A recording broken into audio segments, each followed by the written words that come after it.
have to ask you first about the Hunter Biden story because you practiced law for a while, didn't you, before you ascended to the august ranks of the United States Senate? I did, yeah. I Uh, taught law too.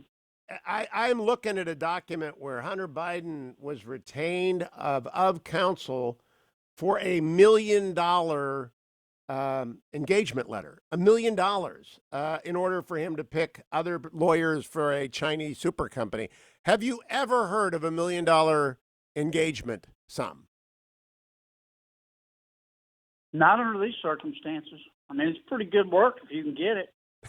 I just find these new emails to be extraordinary. I mean, as I said last night, this is serious as 4 heart attacks and a stroke. It I mean, is we're indeed. talking about a major party nominee of the United States of America, the most powerful country in all of human history. What, 2.5 weeks before an election?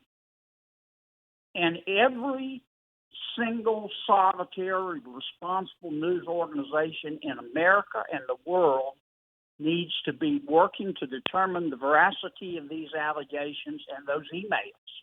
And if they're not, they're doing the American people, the people of this world who love freedom, a gross disservice. Now, I have practiced law for social media.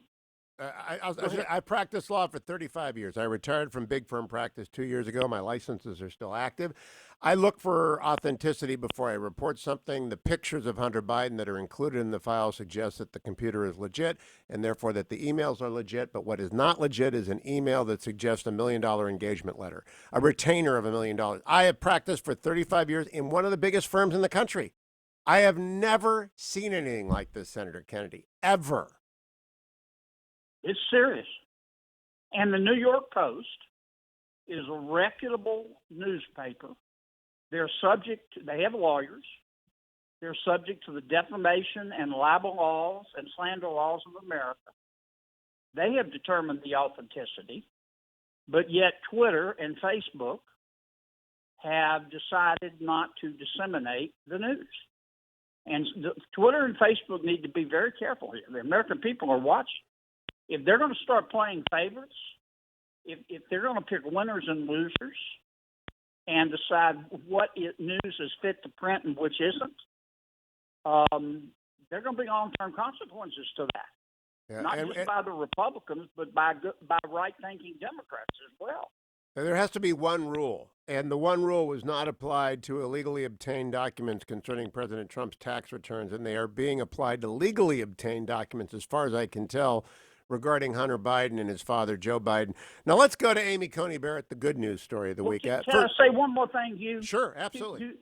I mean, I find this extraordinary. I mean, think about the message that this sends. President Obama put Vice President Biden in charge of the foreign affairs of 2 countries, Ukraine and China. And his son walked away with millions and millions of dollars in contracts. Now, I don't know whether he broke a law or not, but I know the message that was sent to the world, and that is that America's foreign policy can be bought like a sack of potatoes.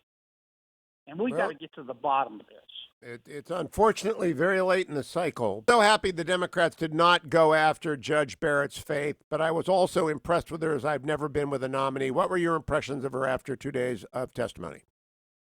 Oh, she's a legal maestro. I mean, she's a rock star. That's clear. And I asked her tough questions.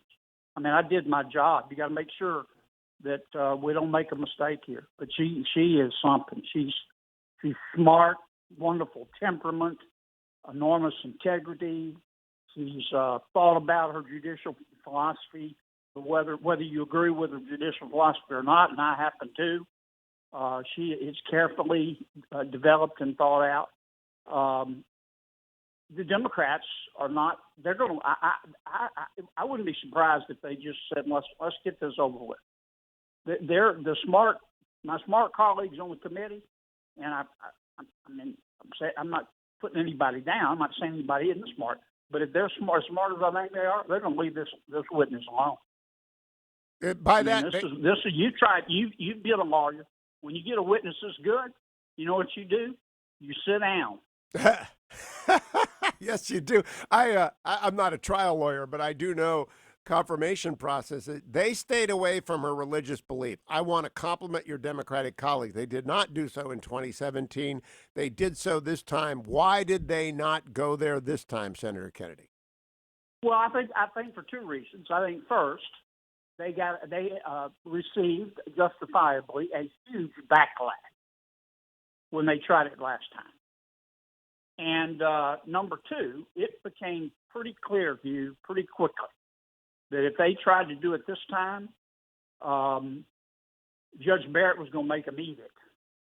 I mean, we're in the South, we call someone like this a steel magnolia. I mean, she was going to make them eat it. She was ready, locked and loaded. This is a woman of deep conviction. And she is a sincere Christian and proud of it. And they left her alone.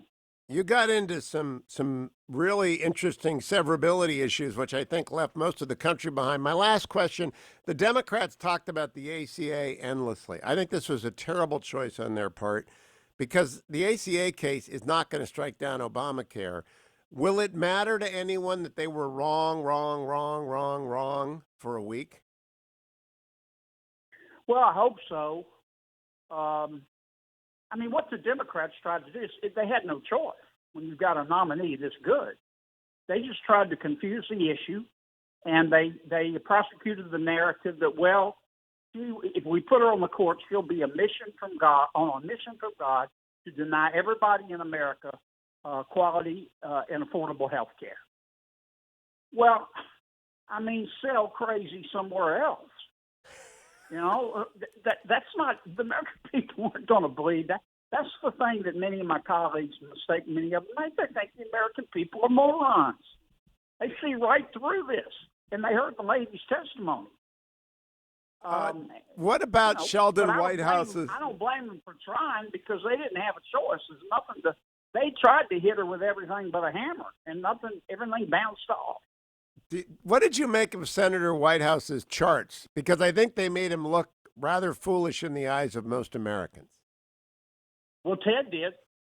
I mean, Sheldon. Look, this is America. Sheldon has the right to say whatever he wants, but Ted Cruz was right behind him.